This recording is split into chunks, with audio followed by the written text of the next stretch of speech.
Ahok ngapain selain ngebacot, omong-omong, marah-marah, maki-maki bapak-bapak? Apa yang dilakukannya? Ada nggak dia bawa data ke aparat penegak hukum? Nggak ada kan? Ngapain dipanggil?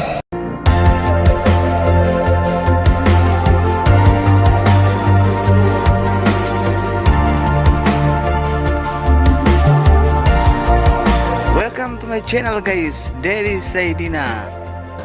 Bismillahirrahmanirrahim. Assalamualaikum warahmatullahi wabarakatuh. Welcome back to my channel guys, Dedi Saidina. Okay, in this time I would like to explain about something here. Ini mungkin jawaban dari video yang saya share sebelumnya ya, dimana saudara Ahok menantang anggota DPR karena membalas tantangan ya. Nah, ini ada lagi respon dari anggota Dewan dari Komisi 6 kalau tidak salah DPR RI ya, dari Komisi 6 fraksi Gerindra ya kalau tidak salah, namanya Bang Andre ya. Ini Bang Andre luar biasa ya, menyatakan bahwa ngapain panggil Ahok ya, itu nggak penting karena Ahok sudah pensiun. Terus Ahok itu selama menjabat ngapain aja, kenapa tidak melaporkan sesuai dengan bukti yang ada gitu loh. Bahkan saudara Andre ini membanding-bandingkan Ahok dengan Bang Erik dan lain-lain ya. Oke guys, ini sekedar sharing ya. Ada video terbaru yang saya temui, yang saya dapati ya. Oke guys, check it out the videos. Thank you. Itu Ahok ngapain aja Pak Darmadi? Ya, padahal Ahok itu menikmati loh penghasilan puluhan miliar jadi komut Pertamina. Jadi dia marah-marah ke Pak Alfian, maki-maki Pak Alfian di ruang rapat. Itu ngapain aja? Ya, karena di Ahok itu komisaris utama 2019 sampai 2024. Bayangin Pak Darmadi, puluhan miliar per tahun. Belum lagi rajin main golf gitu loh. Itu fasilitas yang didapatkan Ahok sebagai komut Pertamina. Dan kita tahu di Undang-Undang Persero ya, PT Komut tuh bisa ya melaporkan. Lihat Erick Thohir, Menteri BUMN, ada kasus Jiwasraya, dia dapat data, dia datang ke Kejaksaan Agung, Jiwasraya diproses. Asabri, Pak Erick bersama Pak Prabowo punya data, Pak Erick lapor ke Pak Prabowo, Pak ini proses bagaimana, kata Pak Prabowo, lanjutkan proses hukum Pak Erick, diproses Asabri. Ahok ngapain selain ngebacot, omong-omong, marah-marah, maki-maki bapak-bapak? Apa yang dilakukannya? Ada nggak dia bawa data ke aparat penegak hukum? Nggak ada kan? Ngapain dipanggil? Kita ngapain ngasih panggung orang yang sudah pensiun, nggak berbuat apa-apa, lalu sekarang setelah Kejaksaan Agung melakukan penegakan hukum, dia mau jadi pahlawan kesiangan. Nah, itu dia videonya guys ya.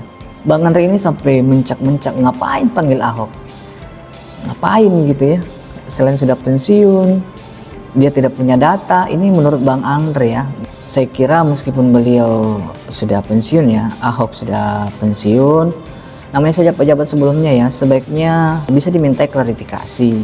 Apalagi saudara Ahok ini memang menantang agar dirinya bisa diundang ke DPR RI ya kan, artinya sebaiknya ada kolaborasi. DPR RI ini kan wakil rakyat, semestinya mungkin bisa membantu Ahok bagaimana baiknya, bagaimana mestinya, bagaimana sebaiknya. Maksudnya biar kasus korupsi ini bisa terbuka secara selebar-lebarnya gitu ya.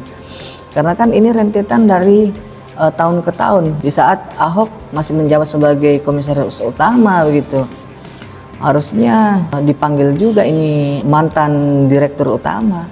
Karena mereka bukan berarti bahwa mereka lingkaran dalam proses korupsi ini, tetapi mereka dalam lingkaran, maksudnya mereka pernah bersama, mereka pernah satu, di mana sama-sama berada di direksi Pertamina begitu ya.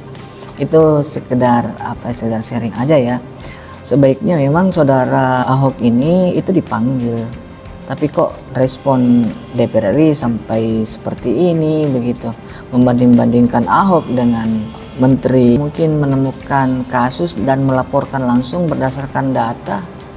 Saya kira sekali lagi Ahok ini masih bisa dipanggil ya, saudara-saudara saya di DPR RI, sekiranya mungkin ini masih bisa dipanggil dengan catatan Ahok ini membawa data, Ahok bisa dituntun, bisa kolaborasi dengan DPR RI bagaimana mengupas tuntas, membuka seterang-terangnya proses ataupun tindak pidana korupsi yang ada di Pertamina ini, biar para pelaku bisa dijerat sekarang, mumpung sudah ada tersangkanya yang sebentar lagi menjalani persidangan ya di kejaksaan kalau tidak salah gitu. Artinya biar satu kali diberantas kalau memang mau serius memberantas ini. Ini hanya berbagi, ini bukan final, ini bukan judgement. Silahkan berkomentar guys di bawah bagaimana sikap DPR RI ini, khususnya Bang Andre, dan apakah masih penting Ahok untuk dipanggil ke DPR RI atau memang sebenarnya tidak penting. Kalau bagi saya, saudara Ahok harus diundang ke DPR agar setidaknya hasrat masyarakat terjawab, rasa inginnya agar Ahok ini diundang oleh DPR RI gitu loh. Ya, oke, I think that's all. Thank you so much. Assalamualaikum warahmatullahi wabarakatuh.